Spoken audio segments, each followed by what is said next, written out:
Hello guys हो। आज यो मेरो दिदीको बिरालु, उषा दिदीको बिरालु। चल्ला चाहिँ एकदम आफ्नो बच्चा जस्तै लागेको छ हैन।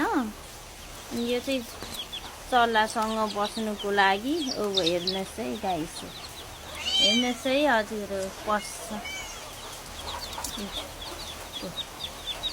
चल्ला आफ्नो बच्चा जस्तै लागेको छ।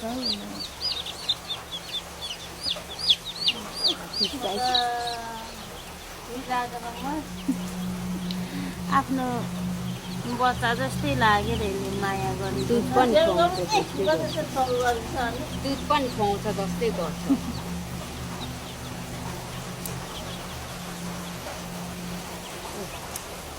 हेर्नु है, चल्ला बिना हुँदैन। बिरालुले पनि यसरी चल्लाहरूलाई माया गर्दो रहेछ। अब एकपटक यसलाई निकालौँ ल।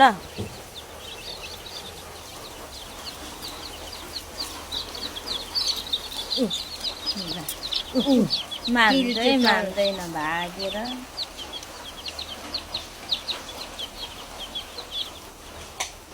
यसरी आफ्नो बच्चा जस्तै माया गर्छ।